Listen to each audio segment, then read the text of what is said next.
heart will I give you. Moyo mpya nitawapa. Now, here is where many of the people had made mistake. Hapa ndipo watu wengi wamekosea. You get that? Napata hiyo? And a new spirit will I give you. Na roho mpya nitawapa. Now he never said I'll just polish up the old spirit. Hakusema nitarekebisha tu polish up the old heart. Ama moyo wa but I'll give you a new heart. Lakini nitawapa moyo mpya. A new spirit. Roho mpya. Now, sasa many people watu wengi thought that to be the Holy Spirit. Watu wengi walifikiria hiyo kuwa Roho Mtakatifu. Listen to that. Sikiliza hii. I'll give you a new heart. Nitakupa moyo mpya. A new spirit. Na roho mpya. Paragraph 27 he said, now many people sasa watu wengi thought walifikiria that to be the Holy. Walifikiria hiyo kuwa ndio Roho Mtakatifu. Many people watu wengi think that a new heart, wanafikiri moyo mpya, a new spirit, roho mpya is the Holy, ndio Roho Mtakatifu. Now whom are we going to listen to? Basi nani tutamsikiliza? You will answer me. Mtanijibu.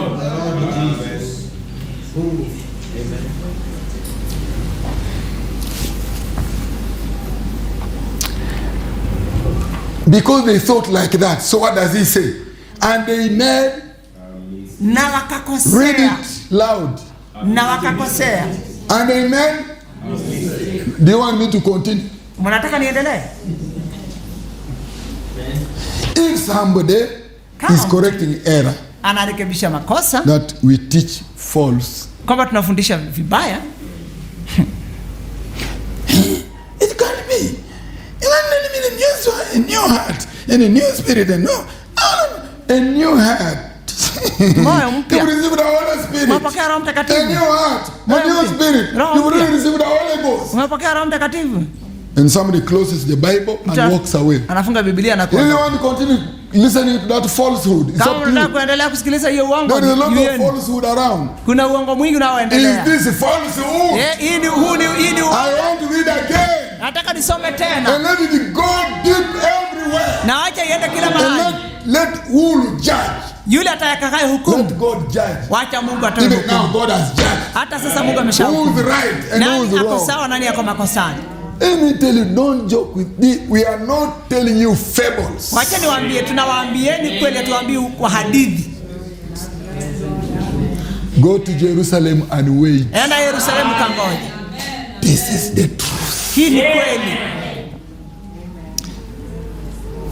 I will give you a new heart. Nitawapa moyo mpya. And a new spirit. Na roho mpya. Now many people thought that to be the Holy Spirit. Walifikiria hiyo ndio Roho Mtakatifu. And they made a mistake. Na wakafanya makosa.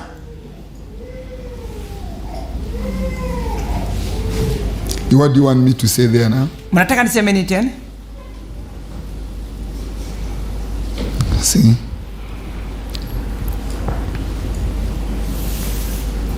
Listen, 28. You get a new spirit.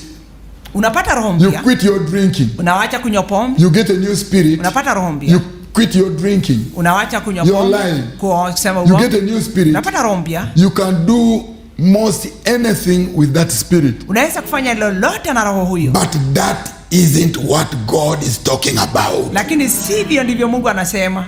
So, basi, brother, ndugu, who's right? Nani yako sawa? Nani yako sawa? You, the messenger of the hour. Mimi ama mjumbe wa saa? Answer me. Nijibuni. Now, if we come here, tukija hapa and tell you what the tape say, na kuambia vile kanda inasema, has the officer made a mistake? Akida amefanya makosa? I thought the officer is obedient. Nilifikiri Akida ni mtiifu to the boss. Kwa mkubwa wake.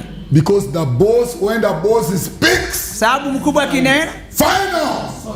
Nimetosha. No one can say when. Hakuna mtu mwingine anaweza ongea. You want to go and say boss says. Unapaswa kwenda kusema boss says. Bwana ndiye amesema. Boss says. Bwana ndiye amesema. Believe boss. Boss is right. Amini Bwana.